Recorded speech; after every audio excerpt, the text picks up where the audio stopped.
आज आपण करणार आहोत रोज कर्व. तर खूप इझी वे आहे हा रोज कर्व सॉल्व करण्यासाठी. तर आपण फक्त कन्सेप्ट्स बघूयात आधी, त्याच्यानंतर नेक्स्ट ह्याच्यात मी तुम्हाला सांगते एक फक्त फॉर्मॅट देईल. तर बेसिक स्टेटमेंट्स, ते स्टेटमेंट वाईज कसं लिहायचं, ते कन्सेप्ट समजले असतील, स्टेटमेंट आपोआप लक्षात येईल. आणि आज आपण महत्त्वाचं शिकणार आहे तुम्ही इझिली कर्व कसा काढू शकतो. तर हे एक रोड मॅप आहे रोज कर्व कसं सॉल्व करणार. आधी नंबर ऑफ लूप फाइंड करायची, त्याच्यानंतर त्याची सिमेट्री, पोल, मग नंतर टँजंट आणि मला अँगल फाइंड करायचा. सो आपण एक एक्झाम्पल घेऊयात. पहिलं एक्झाम्पल आहे r = a sin 2θ. तर पहिली सगळ्यात बेसिक स्टेप असते काय करायचं की नंबर ऑफ लूप्स काढायचे. तर नंबर ऑफ लूप कसं करणार, एक बेसिक इक्वेशन आहे r = a sin nθ. तर ह्याच्याबरोबर आपण जेव्हा कम्पेअर करतो त्यावेळेस आपल्याला कम्पेअर केलं की nची व्हॅल्यू मिळते आपल्याला 2.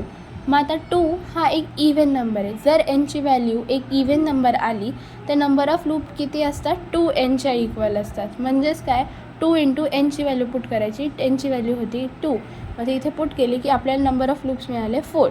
त्याच्यानंतर पोलसाठी जेव्हा हे डायरेक्ट लक्षात ठेवायचं, मी तुम्हाला स्टेटमेंट्स नंतर देते, लक्षात ठेवायचं. पोलसाठी जेव्हा इथे रोज कर्वमध्ये साईन असतं तेव्हा ऑलवेज थीटाची व्हॅल्यू 0, r = 0.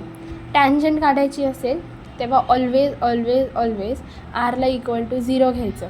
आपली जी काही मेन इक्वेशन आहे r = a sin 2θ, त्या इक्वेशनमध्ये आरची व्हॅल्यू ही 0 पुट करायची. त्याच्यानंतर = a sin 2θ. हा a इथे मल्टिप्लाय करतो, इथे जाऊन तो डिवाईड करेल म्हणजे इथे 0. त्यामुळे काय झालं, sin 2θची व्हॅल्यू 0 आली. मग 2θ इथे एकटा ठेवायचा, साईनला त्या साईडला पाठवायचं, मग 2θची व्हॅल्यू sin 1/0 आली. हेही लक्षात ठेवा. हे ॲज इट इज गोष्टी आहेत काही ज्या लक्षात ठेवायच्या, आणि ॲज इट इज सगळा एक फॉर्मॅट आहे हा. तो ॲज इट इज सगळीकडे यूज करायचा. आता इथे जेव्हा sin 1ची 0 येईल तेव्हा इव्हन नंबर्स वापरायचे π/2साठी. म्हणजे काय, 2π/2, 4π/2, 6π/2, 8π/2 आणि 10π/2. π/2 बरोबर इव्हन नंबर्स वापरायचे. नंतर सगळं सिम्प्लिफिकेशन, 2 2 कॅन्सल होईल, इथे 2 1 2, इथे 2 2 4 होईल. त्याच्यानंतर 2 1 2, 2 3 6 म्हणजे 3π/2, 2 1 2, 2 4 8, 4π/2, 4π. सिमिलरली आता इथे 2θ आहे, आपल्याला फक्त थीटाच्या व्हॅल्यूज हव्यात, म्हणून हा 2 इथे मल्टिप्लाय करतो तर हा इकडे येऊन सगळ्यांना डिवाईड करेल. तर तसंच π/2, इथे 2π होता, मग ह्या 2πला जेव्हा आपण डिवाईड बाय 2 घेतो, हा 2 कॅन्सल होईल आणि आपला राहिला फक्त π. सिमिलरली 3π/4 आणि 5π/2 वगैरे. त्याच्यानंतर लास्ट स्टेप आहे इथे बघा. तर लास्ट स्टेप आपण आता पोल बघितला, आणि आता लास्ट स्टेप आहे आपण टँजंट सुद्धा पाहिली. लास्ट आहे ॲंगलसाठी तर खूप इझी आहे.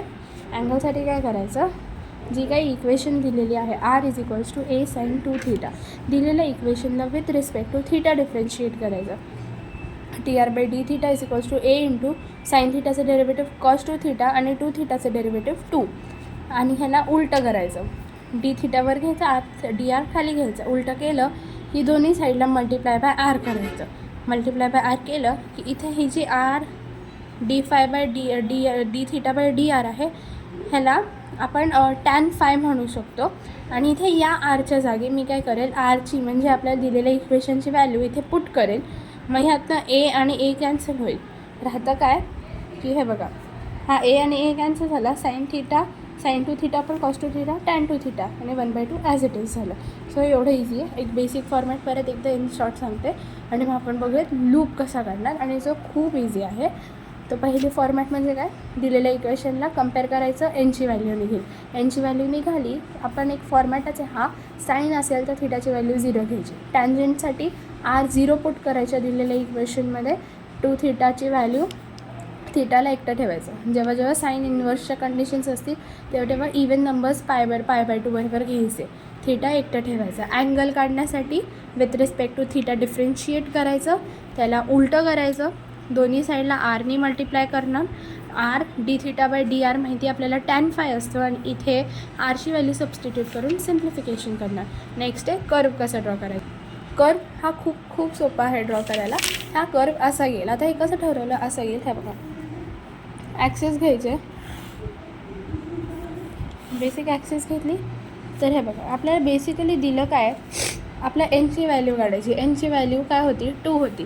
म्हणजेच काय, इथे 1 2 3 4 क्वाड्रंट आहे. प्रत्येक क्वाड्रंटला आपण 2 पार्ट्समध्ये डिवाईड करणार. हे असं प्रत्येक क्वाड्रंट हा 2 पार्टमध्ये डिवाईड झाला. 1 2 हा क्वाड्रंट 1 2 हा क्वाड्रंट 1 2 हा क्वाड्रंट 1 2 असे 2 पार्ट्समध्ये क्वाड्रंट डिवाईड केले. त्याच्यानंतर हे बघा, जेव्हा आपण एक क्वाड्रंट हा एक असा असतो 90चा आणि ह्याला जेव्हा आपण 2 पार्ट्समध्ये डिवाईड करतो म्हणजे इथे काय, इथे 0 अँगल असेल तर इथे 45 अँगल होईल म्हणजेच π/4 आणि इथे 90 अँगल असेल म्हणजे π/2.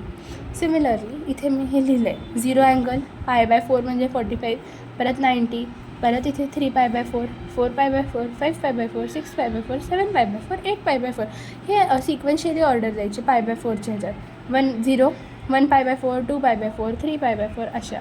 त्याच्यानंतर काय करायचं, एक लक्षात ठेवायचं, इथे आपल्याला क्वेश्चनमध्ये काय साईन आहे.